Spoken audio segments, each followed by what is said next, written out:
In a small, quiet town surrounded by rolling hills and endless fields of wildflowers, there lived a young man named Ethan. He was an ordinary soul with extraordinary dreams, a boy whose heart always searched for meaning beyond the ordinary. Ethan worked as a mechanic in a tiny garage on the edge of the town, his hands often stained with oil and his clothes carrying the scent of engines. Yet beneath the surface of his simple life, he carried a heart full of hopes and the longing to find someone who could understand his soul. Across the same town, in a house that stood like an elegant reminder of wealth and privilege, lived a young woman named Isabella. Her life was the complete opposite of Ethan's. She was the only daughter of a powerful businessman, and her world was adorned with the glitter of expensive dresses, diamond necklaces, and lavish parties. From the outside, she had everything anyone could wish for: luxury, beauty, and admiration. But deep inside, she felt caged by the expectations of her world. She longed for something real, something that wasn't bought with money or shaped by her family's ambitions. She longed for love that was pure and unshaken by wealth or status.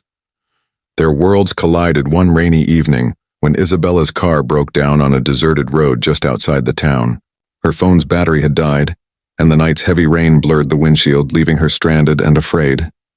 As fate would have it, Ethan was passing by on his old motorbike, heading home after a long day at the garage.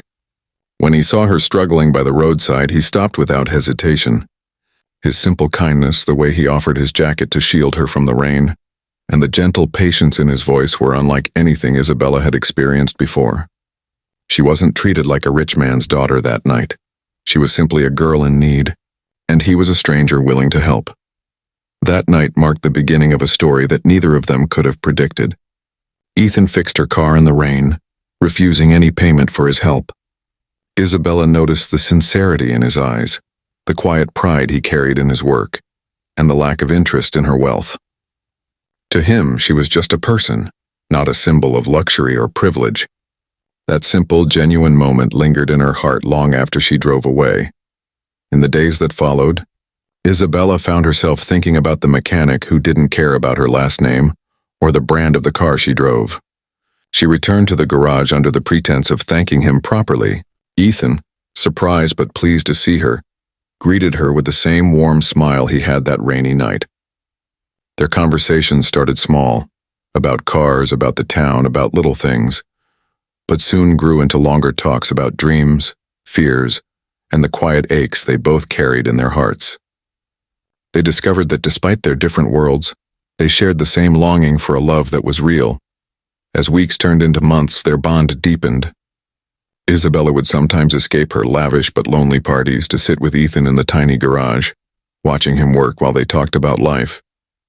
Ethan, in turn, found in Isabella a gentle listener who saw him not as a poor mechanic, but as a man with dreams. They laughed together at the simplest things: the sound of rain on the tin roof of the garage, the joy of sharing street food on a cold night, the warmth of a shared blanket when the wind grew harsh. Love for them wasn't in grand gestures but in the quiet moments they shared. But not everyone was happy about their closeness. Isabella's father, a man who measured everything in wealth and status, was furious when he discovered their growing friendship. To him, Ethan was nothing more than a poor boy who could never give his daughter the life she was accustomed to. He demanded Isabella end all contact with Ethan, even threatening to cut her off if she didn't obey. Isabella, torn between her love for her father and the growing feelings in her heart, tried to reason with him.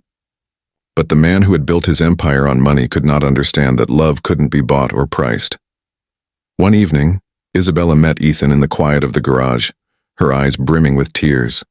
She told him about her father's demands, about the pressure and the threats. Ethan listened silently, his heart breaking not for himself but for the pain she was enduring. He loved her enough to want her happiness, even if it meant letting her go. With a heavy heart, he told her that he would never want to be the reason she lost her family or her peace. But Isabella, her voice trembling yet determined, whispered, "Love isn't about what we lose, it's about what we're willing to fight for." Together they decided that their love deserved a chance. They knew the road ahead would be hard, but they believed that love wasn't measured by money or status, but by the strength to hold on to each other despite the storms. They continued to meet in secret, their moments together becoming even more precious, knowing the risks they were taking. Every glance, every touch, every word they shared felt like a promise carved in their hearts. Eventually, the truth of their love became impossible to hide. Isabella's father confronted Ethan, offering him a large sum of money to walk away from his daughter's life. Ethan, standing tall despite the pain in his heart, refused the offer. He told the man that his love for Isabella was not for sale, that no amount of money could make him abandon the woman who had become his world. That refusal, more than anything else, proved to Isabella that what they shared was real, unshakable, and priceless. Time passed, and Isabella's father began to see something he had been blind to. The way his daughter's eyes lit up when she was with Ethan, the strength in her heart when she stood by the man she loved. Slowly, reluctantly, he began to realize that true love could not be controlled, bought, or traded like a business deal. It was a force that defied all his calculations.